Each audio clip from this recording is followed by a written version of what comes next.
Quand je dis ça, puisque Balonga raté dans le groupe sans souci. Balonga raté. Parce que tu es Ngombe. Ça n'a bien lilingi à Pamba, je parle d'individus. Parce que je ne vois pas jusqu'en preuve du contraire. Mais à qui au monde Nani Oyo, Nganaki Kobanga, on a tiki nakata groupe sans souci. Il n'y avait plus les acteurs là. Nabingo Nganaki Kobanga. Et puis Kolonga n'a pas un groupe sans souci, cause d'ango zamboshi loté. Cause d'ango eza battu belé. Ok. Balingela nga boule pona longwa. Donc ngai pona kolubuto nga nazaki olobela eza papa na nga directement poudre. Na bato o ba finga ngai na groupe na banaki kolobe ko répondre bango te. Ozo comprendre. Donc so nga lobi ke nga so alongo groupe sans souci, groupe ekufi na droit lo bango parce que na mutu monta ko za longo sika pa escalader vivre. Surtout zo ngi fait mission wana o mona ke nga na tikala otanga kombo na ya mboshilo te na émission moko. Mais tu es vice-président ya groupe sans souci ka mboshilo te. Tango wana ezaki yete. Ezaki yete ezaki. Tango wana groupe sans souci ezaki na vice-président te. Ezaki président et puis ezaki na cordon bala moko. Tu n'as pourquoi kaka olingi retourne à Yoto yotongela ko jouer na groupe sans souci après départ ya Mboshilo. Ezaki na problème. Oui, qui parmi à Batouana, Doudou Soupa, le groupe aussi. Oh, mais oui, tu as fait l'émission. Dans un courant. Il y a loin. La personne va jouer, on a joué Makamunanga. Et puis, on a évité. Mais pièce où on a joué à jouer en mode. Pièce où on a joué à Kiango. Et il y a quelqu'un qui a souka. On a évité. À Longwa. Ah, Doudou Soupa Longwa. Dans le village président Ngombe, pourquoi toujours le nom de pas longue. Pourquoi toujours le nom de Bobby degré de la finga vraiment, boy sanga longa vraiment. Elle n'est pas comédienne. Elle n'est pas comédienne. Finga parce que ton le but de ça que que Doudou sous particulier qui le cola Mokonzi, na kata groupe sans souci qui ngata on a longue groupe sans souci que les lignes ya pamba ba. Bongo. Mais pas ko le bango. Il est pas ko le ba fait bongo. Elle n'est pas comédienne. Oh. Bozala bongo. Donc maintenant il y a comédien. Ah. Donc il y a un comédien. Chrétien mutoka Doudou Soupo aye bani pendolo ba kena groupe sans souci depuis au Kenya on est sorti kana il y a pas ma groupe et vivre société. Donc c'est que naïve te grand ça Doudou Soupo c'est à la lati. À la lati hein. Na comprendre bon. À la go à la. Je demande qui Ngombe nominé na Tsingawa. Il y a solo. Parmi le maire. Ah. Si ma bosso bibiselanga vraiment c'est lekelanga. Bon on est né dinga na habité. Bon on a habité mais là na comme information dans la qui Ngombe est nominé parmi le meilleur acteur il y a second rôle. Je sais pas. Second rôle. Ah bakani singai. Prendre nga siko ba non pas l'impression nga ndeni. Aujourd'hui prendre nga siko faut na vérifier l'information. Mais ce qui est vrai. Tant qu'on vérifie pas, moi je t'assure que c'est vrai parce que mais ce qui est vrai, n'a qu'à regretter Moukié parce que je n'avais pas été contacté. Okay. Et Batignon se baillait sauf Naï donc et ça n'a pas si. Ce qui est vrai, je remercie l'organisateur puisque être nominé ne veut pas dire mériter. Mais Koltika théâtre ils a passé. Nakotika Naponi nzela ya masano babengi théâtre nakosenga kolo apesa ngai makoki pona kobanango Kongo esepela nakamba nanane loboko nzambe yango nde simba bongo ilangai loboko na yo mopuse te yango elongolanga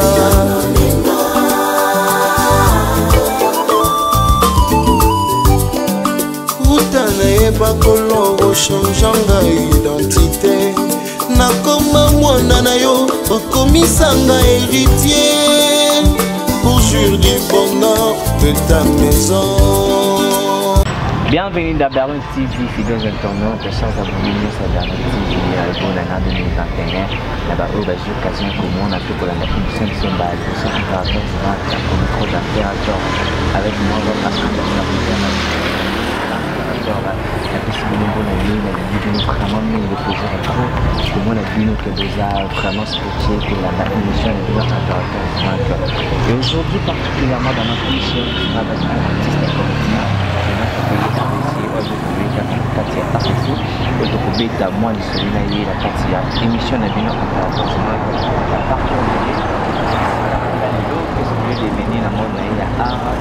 avec la complicité de Montréal, la 486 Roger Kalala et Raph Mekel derrière la caméra. Juste après ce jingle de Ballon TV, je vous retrouve avec moi le loboko ya nzambe yango nde esimba bongo elangai. Le retour à l'image, je dis un grand merci à Montréal, à 486 derrière la caméra.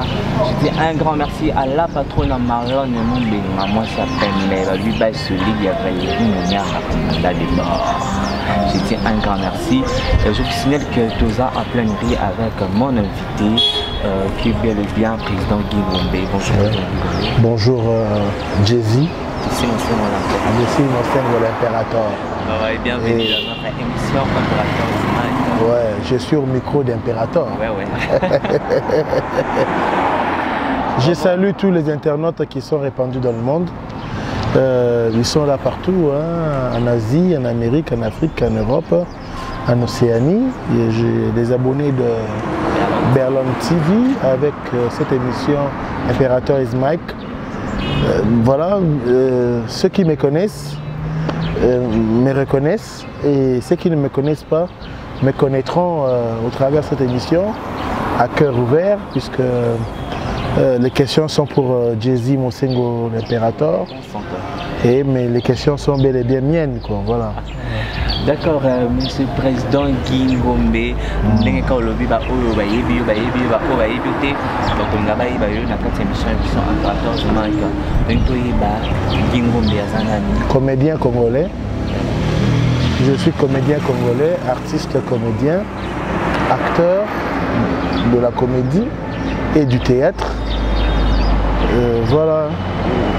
Bateau bayebi ngai, c'est bayebi que oh bayebi te ba c'est joindre la connaissance ngai comme un comédien congolais. Comédien congolais, congolais pourquoi Ngombe, le nom de Ngombe? C'est le nom de mon homonyme qui est mon grand-père, le père de ma mère. Il avait plu à mon père et après c'est à moi né à Liboso. Kombo ya Bokilo na ya Mobali. Donc voilà, donc Ngombe ce n'est qu'un nom du Kasaï. Guy c'est un prénom et voilà. Il a plu à mon père, il n'a pas plu à moi, donc la question pouvait lui être adressée, malheureusement, paix à son âme. Voilà. Et sentiment, il y a Guy Ngombe au sein du théâtre.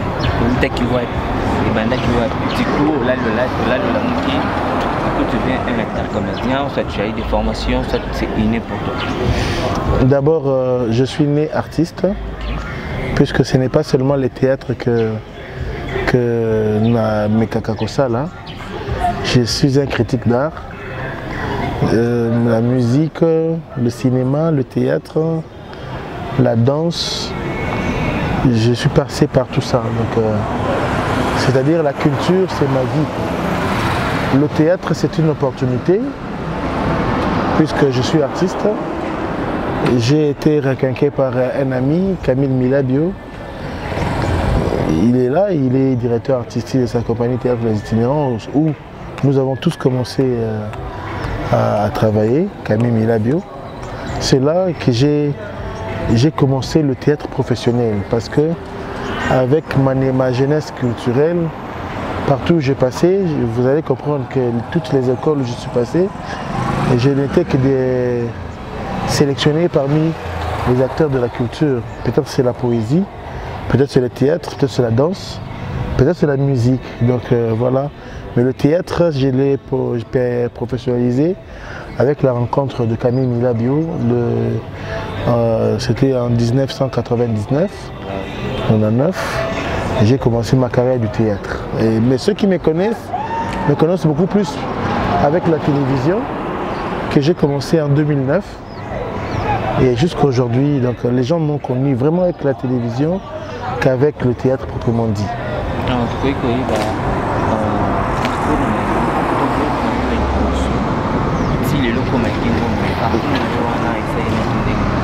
Oui, vous voulez dire que Nandenga TV tout Nandenga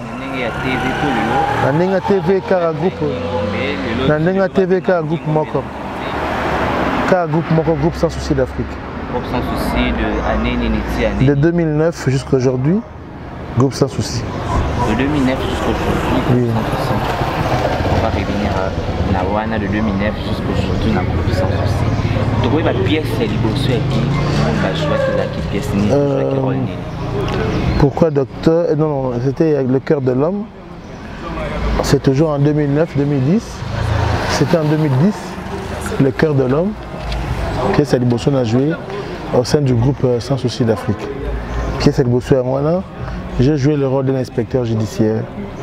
Il fallait inspecter sur la mort. Il y a JR qui était le mari d'Aziza. C'est la toute première pièce que j'ai dû jouer au sein du groupe Sans Souci d'Afrique. Jusqu'en 2018, je suis promoteur de la compagnie théâtre, le groupe Sans Stress International, qui est né avec mon initiative en 2018, le 25 février. Voilà. C'est ça. On est de 2009 le 2021. Bah parce que quand j'ai dit ça, puisque Balongwa raté dans le groupe Sans Souci. Balongwa raté parce que tu es Gingombe. Le quartier sans stress. Ouais. Président de la manager général. Manager général. Titi Confiance. Titi Confiance né à la président depuis 2019. Puisque on a assumé qui présidence de 2018, c'est en 2019. Et en 2019, il y a postulé qui et avec le rafle présidence à vous. Et on a deuxième mandat. On a un manager, on a quelques initiateurs et groupes, voilà. Le président souscrit. Pour la nappe Gingombe la mission, on te dit que Gingombe va plus.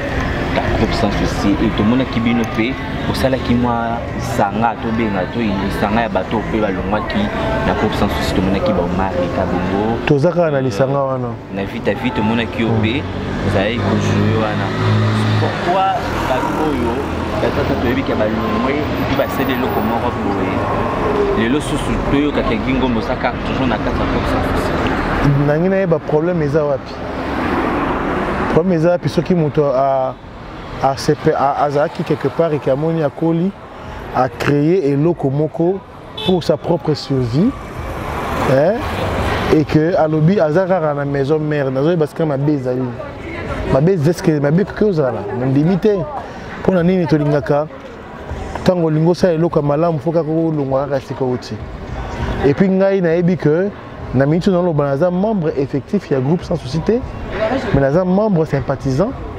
Naza collaborateur fidèle, Oyo, à chaque moment, groupe Sans Souci a besoin de service. Je dois rendre ça parce qu'il y a un bimi sanga. C'est un groupe où on a négligé dans le groupe je suis Gingombe mais grâce au groupe Sans Souci d'Afrique. Et c'est vrai qu'il peut y avoir des problèmes, mais dans une même famille, Batouba Ben Danaka, mais les linges sales ne se lavent qu'en famille. Quand même nous gardons nos positions, mais nous sommes maintenant dans une intimité qui était voulue de tous. Voilà. Réellement, certainement, je peux dire ça qu'il y a un problème parce que dans une émission, qui Gingombe me colle groupe Sans Souci, de part il y a Gingombe et la mari, il y a Pamba parce qu'il a payé la pièce sur les caractéristiques Gingombe Bazali. À part on a eu donc tout retourne à eu une pièce on est et que ça soit lumière à sika na groupe Sans Souci parce que là qui les lumière pas ce groupe Sans Souci qui est important nanga qui na ils ont à jouer kunati tout pouvait arriver mais personne ne peut contredire que nous te bimi singa groupe Sans Souci Sans Nabi Lilingi à Pamba, je parle d'individus. Parce que je ne vois pas jusqu'en preuve du contraire. Nous avons monaté Nani Oyo Nganakiko Banga, on a tiki nakata groupe sans souci. Il n'y avait plus les acteurs là. Nabingo Nganakiko Banga.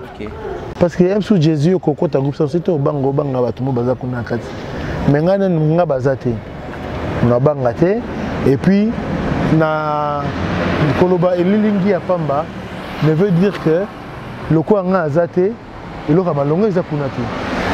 Qui est celui qui ne peut pas dire comme moi? Parce que il faut que trop. Vous comprenez? Mais quand trop ne veut pas dire que vous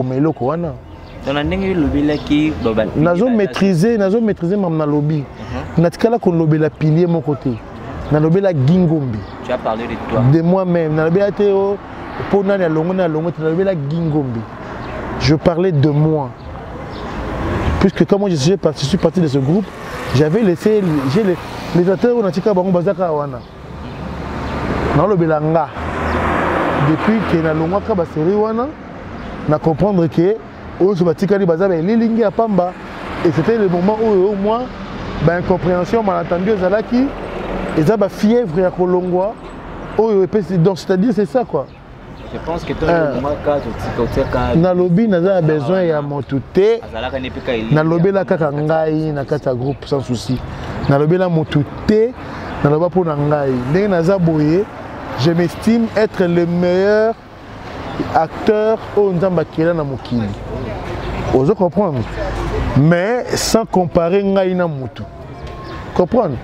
Donc na lingara bato ba ka n'est pas comparaison té parce que si on parle de comparaison et il y a eloko moko o muninga zakana o muninga zakana ngote musoko za jouer bada bando jouer a jouer kana lingala peut a pour quelque chose donc musoko za jouer français lingala musoko jouer français mais beaucoup ça ba jouer ba son ndenge moroté mais ba jouer bien. Où est la comparaison? Moi j'ai dit que c'est moi qui suis parti, donc à ma place il n'y aura plus quelqu'un qui peut remplacer Guy Azate.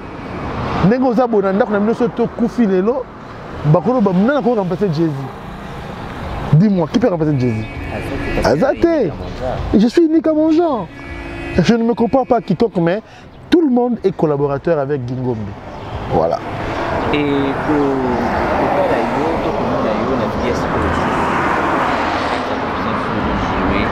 réaction à Bannekonayo. Naebi na kutani na motote. Pourquoi vous avez vu ta vie? Non, parce que vous avez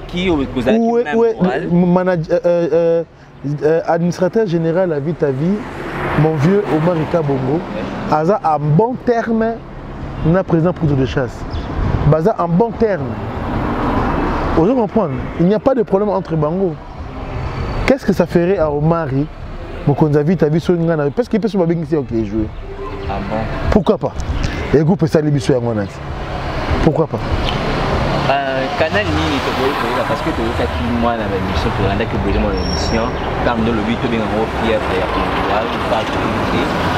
y a pas de ma solo la fièvre ma solo natikala constater parce que na auto boya te na baka ililingi ya Pamba na auto boya te bon na ba fièvre wana ma mutu na baka za solo na toute une question est-ce que na posé une question vraiment pour yo quand on poser question les autres qui la raté la question eza la plus question.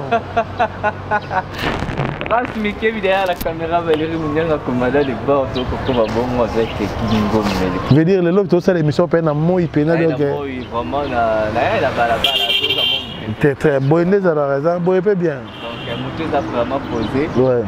Non, la fièvre est à Gingo, mais comme le groupe sans souci, tu fais mon critique, tout le monde a quitté la daki, mais tout le monde peut ici comme côté Gingo, mais voilà, c'est du saut, réconciliation, il n'y a pas de na canal nini pour tout le monde maman Gingo ah non et ça m'a qui le quoi na film et ça m'a le quoi na film déjà le quoi la papa Vandi papa ska Vandaki a qui posa nanga mba moi moinga na bimeli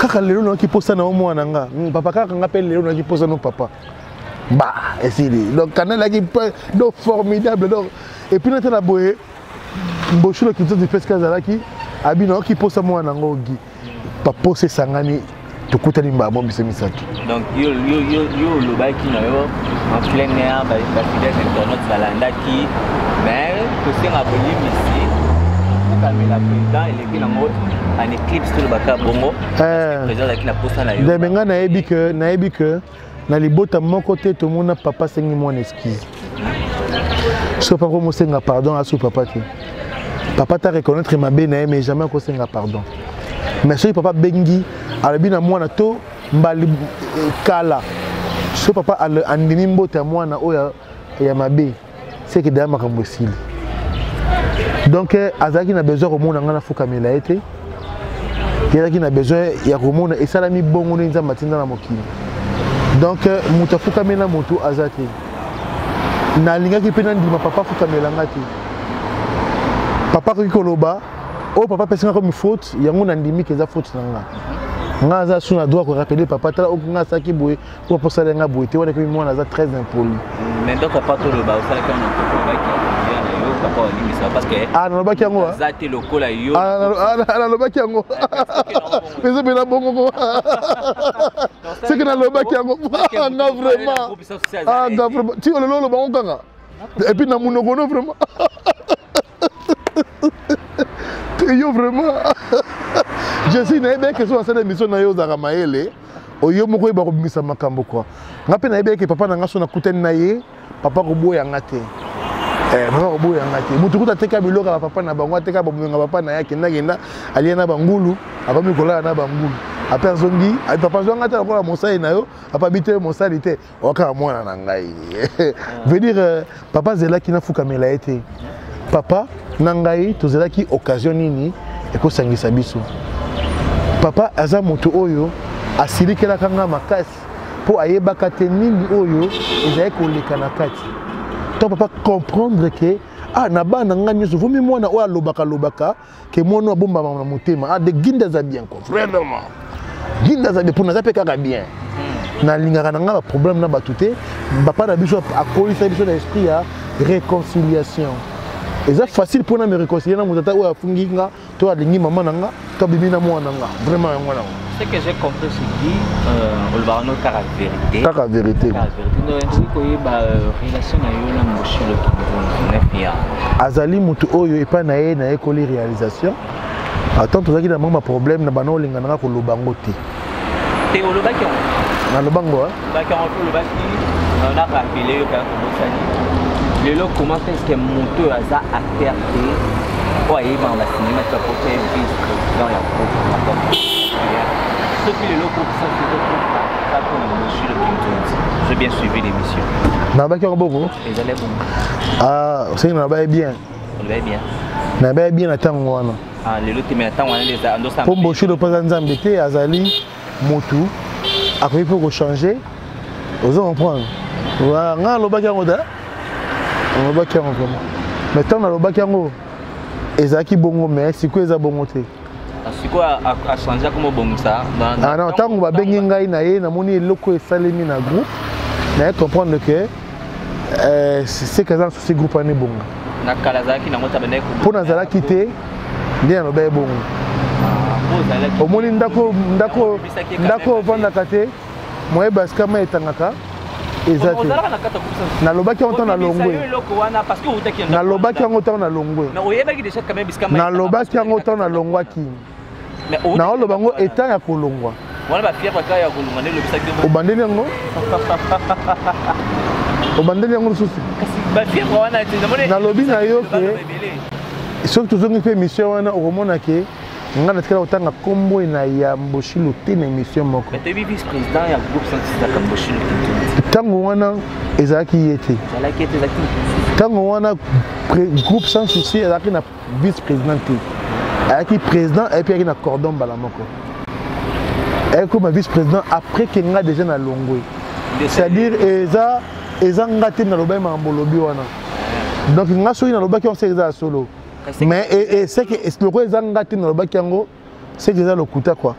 Eza makambo na banango yoka na bato autant ya comme vice président balonge bazoloba nalobai kombo na été po na tikala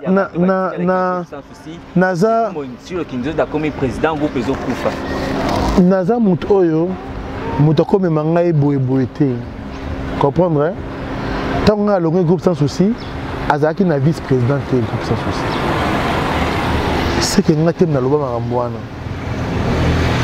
seke ngai te donc okozala kobosani bato oyo yamba baloba bongo ngai nayebi ke kolongwa na ngai na groupe sans souci nazalaki koloba kombo ya Mboshilo te ilo nayebi yango wana epuis kolongwa na ngai mpe na groupe sans souci cause nango eza Mboshilo te cause nango eza bato ebele balingelanga boule mpo nalongwa donc ngai mpo na moto ngai nazalaki kolobela eza papa na ngai directement poudre na bato oyo bafinga ngai na groupe na bandaki kolobe korépondre bango te ngai nazalaki kolobela papa makambo oyo yeza komona ezoswa ye mais c'était ça de réalité papa bato oza na bango ozolia na bango bango nde balingaka groupe te ezalaki clair donc ezana na elobeli moko ya ke soki olandeli ngai ozoko risquer okaprendre ndeko na loba mabe mais c'est un homme qui dit des vérités ozo comprendre donc soki ngai alobi ke ngai so alongo groupe sans souci groupe ekufi na droit olobango parce que na motu moko ta kozala longo esika pa esika vivre il faut que basa tire trou na ye pour bamona kaza important amoko kozala nyai amoko kozala eloko te nazowanga nango te na lobango la preuve en est je suis encore dans le groupe sans souci c'est que je vaux quelque chose ozo comprendre mais Mboshilo Kizozo Lobawana c'est quelqu'un chez qui j'ai appris à écrire un scénario et puis ezana moto lokola yete on a mimilia na senaye to kene ba supermarché na osimbela Mboshilo di ba sachet et biloko azosomba bazobedanga gie mais na osimbela moto eloko l'humilité là c'est ce qui précède la gloire donc comme ça nga na nte ndenge ke no mwa muke mo boye afinga mikolo non nga bongo te quoi nga bongo te nga bongo te je donne moi le mot de respect moi la vérité mais pourquoi kaka dans la nuit vraiment à Bokebi donc départ non vous allez quelque part dans votre pays c'est que c'est le que notre émotion important à comprendre OK Luka bato nyoso te non Luka nga bato te mais na comprendre quand une minute tona pourquoi kaka oningi retourne yo to tongela ko jouer na aussi après départ il y a qui parmi à Batouana Doudou Soupa le aussi oh mais oui tu fait l'émission dans un courant na personne vous jouer moni aza on a qui na jouer makamuna et puis na ebite mais pièce on a joué à jouer en mode pièce on a joué qui ngo et que kuna suka na ebite à longwa ah tu m'apprends au moins une question est sens té bon na ebite ga longwa pas les cas émission quand deux pour les cas émission ah bien longwa mais nga les cas émission ko ba longwa té ah ba ko longwa té na té na tikala ko répondre moto moko ta tuninga est-ce que le groupe sans habiter na lobé na longwa membre effectif kolunga membre effectif ya groupe sans souci ça quoi que nga na zala que si ka wana na lobi que na parce qu'on a longwa membre effectif donc c'est-à-dire na olobi mabe na lobi mabe ba association nyonso ana ba sorte de membres membre sympathisant membre effectif na membre adhérent mais ce que vous avez membre d'honneur naza membre sympathisant naza membre adhérent puisque biso nyonso tina lelo tout ça la vision moto moko sans souci d'Afrique surtout yende moto aza beaucoup donc naza au courant que Doudou à Longwa, mais comme vous m'apprenez, en même temps vous comprenez que Guy Ayebi n'a été qui est de Longwa. Merci pour l'ignorance, l'ignorance ou c'est l'ignorance. On a raison de l'ignorance. Pour l'ignorance, il y a un mouton Ayebi le côté. Ah, Doudou c'est pas Longwa. Tout le bilan sans stress, président Guingombe. Pourquoi toujours le nom? Pourquoi toujours le nom de sans stress? Bobi degré de la finir vraiment. Boy, ça n'a longa vraiment. Il y a des comédiens. Il y a des comédiens. Il faut finir parce que ton lobby de chaque que vi que Doudou sous particulier qui le cola mokondi na kati groupe sans celui qui ngata on a loué groupe sans c'est que les lignes ya pamba ba ba yebo jouer te mais pas ko lo bango il pas ko lo ba fait bongo et année la bino ba comédien oh bozala bongo donc il faut na revivre vivre na ba comédien mais non mais na yebi ba comédien ah donc il y a un comédien chrétien mutoko Doudou supo ayeba ni pendolo ba kena groupe sans c'est depuis oteni on est cette kana ili ya pamba groupe vivre parce que donc c'est que na yebi te dérangeant Doudou supo alala ti alala raté hein na comprendre bon alala go alala alala pourquoi donc ça c'est comme soit ma belle pourquoi le nom de sans stress comment on est lobby quand on est comme lobby on a pour expliquer bateau au fanda qui est là qui ndenge nini na elle qui attend nazo raisonner comme on na opé sa groupe et linga sans stress donc batata la kamo ba sans stress na lobby bongo te ambition na ngezali ke bato batala ngo baza sans stress bato bazo vivre na kati na ngo baza sans stress et loko toujours ça là et déstresser pe bato voilà et le souci na nga yango po ya souci oyo na kutana nango na mona kango na zo souhaiter te ze ou te pa na ezo ngape pa na ngai to wana ki ngombe nominé na Tingawa ya solo parmi le maire ah si ma boso bimisela nga vraiment so lekelanga bongo nene yo yebinga na yebite on a évité mais la information on a qui Ngombe est nominé parmi le meilleur acteur il y a second rôle je sais pas second rôle ah bakanisi ngai on a qui na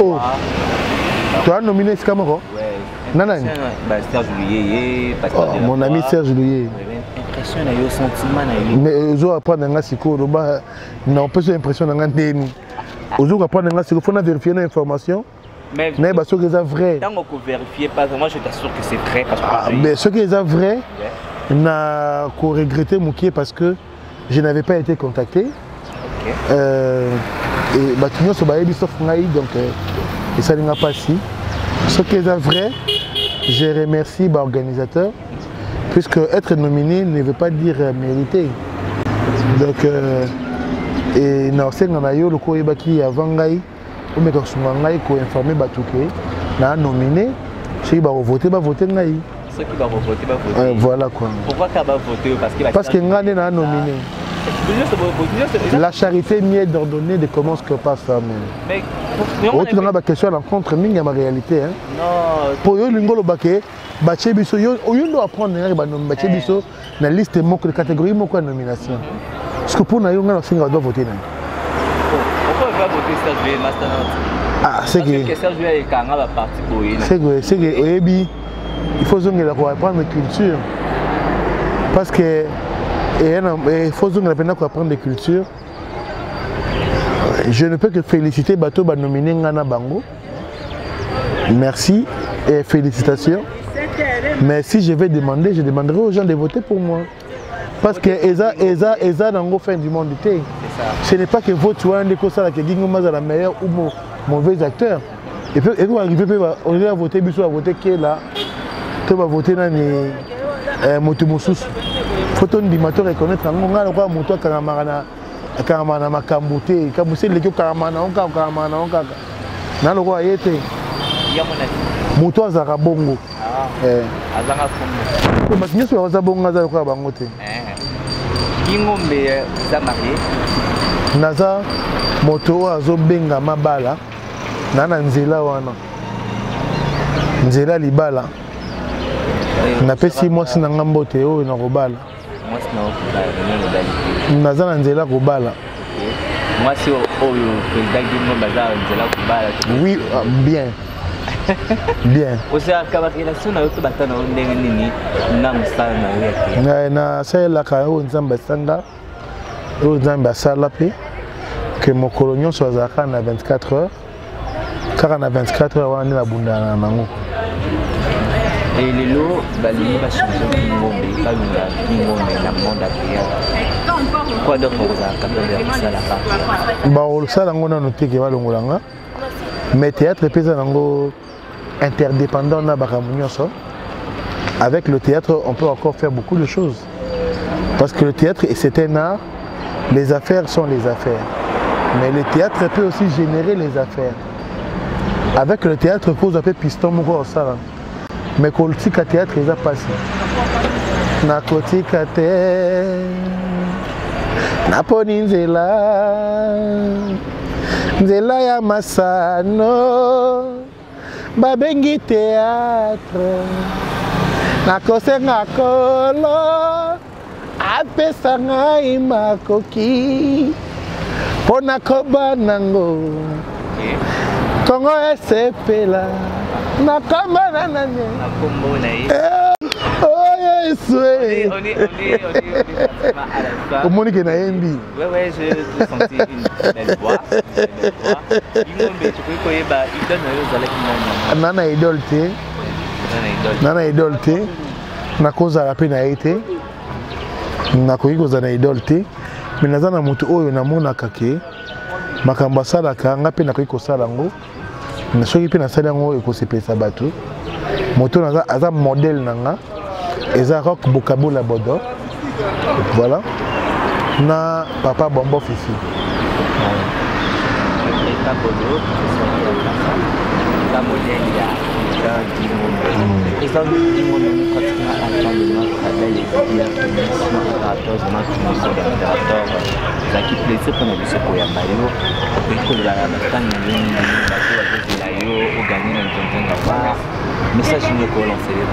va voter. Va voter. Ah, na ko benga ka bato ba ko voter ngai o ba ko voter pe bato. Mouzadi Moulanga Angélique, Clévy Misamou, ils appellent un expert moko en guitare. À ce qu'on apprendre votre guitare à partir de Montréal, pour à autant orchestre à Cœur Tadel Pachanga, à Kinshasa, à Montréal, à Olaxa votre guitare, Moussé Mouzadi, la petite maman Amzan Suzanne Kikela. Maman Masuka, Notre-Dame de Lofutu, Ariane Michou Nika Junior Lofutu. Vous comprenez? Na pesi Aridjana Mbouila, na molongo ne Jennifer Kisamba, Anuarite Gemena, Anina Ngoudi, Bienvenue Ndembo, Fifile Lo M. Vweta, Bombomba Justin Basseli. Maman Antoinette Kalala Ovaga na Bretagne na Paris. Na pesi bana nyonso o baza na poto ya ngai ebele bana poto pona bota bana ebele bamsu bana poto bana na Asie bamsu baza na Amérique na bana ebele bas ba aider baninga na bango voter. Voilà qu'on a une source. Plus 243 900 979 928. Voilà. Plus 243 900 979 928. Merci beaucoup. C'est moi qui vous remercie à tous. Là, je dis un grand merci. Moi aussi, je dis un grand merci à toi, Madame Marlon. Marlon, moi, ça m'a conduit. Moi, ça m'a conduit à Sito, il faut le bango. Ça m'a conduit à Sito, là, célibataire. Moi, si naé. N'a pas na bango que Gingombe yo. À chaque moment que vous en avez besoin, il y a travail nanga. Nazayana. Voilà quoi. Les messages, Moulobaka bongo mais bon. On a besoin de la cordon 7 côté. On a besoin que ceux qui sont les alliés, Mbappé sangana sala. OK. Malala le mubenga Valérie Munyaga boyoki président Gingombe. Elle a pas na société d'ailleurs lui ils ont avec tout comme moto bien en sous. la patronité, tout bien la patronité, mon corps le cacomo, je dis un grand merci à Montréal 486 à la fan qui est derrière la caméra et on a baigné à 12h, 12h30 donc nous avons décidé de je dis un grand merci. La bâtiment soit soutenu le long de près, maman Irène Takaba, Patrick Takaba à Paris, Sissi Mosemo l'impératrice, Otema Guina Yemi à Paris, DJ Zouzou les grands DJ à Paris, nous avons à la fête de la manifestation, contacter DJ Zouzou, DJ Zouzou Motema Yakli, à Paris, je dis un grand merci, Scolastique et puis à Motema Yedi Donné, je dis un grand merci.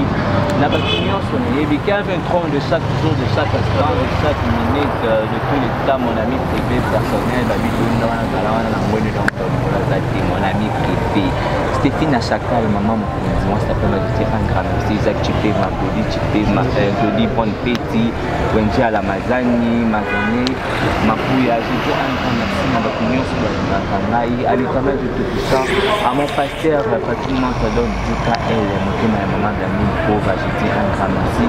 La opinion, ça, vous continuez toujours pour commenter, pour aimer l'émission de la commentaire, la vie de la Kamadia, de la Kamadia, sala kinabe na yembelino soso bato bozana bango dans un des lorsons qui président Gingombe les autres avec naie beaucoup toujours ko commenter ko aimer émission de 14 mars ko s'abonner ba on va s'abonner sur la chaîne Biso Dalon TV et que ça la ngai malamu quant à moi d'ici nous sommes la 14 je vous dis merci et on se retrouve dans une prochaine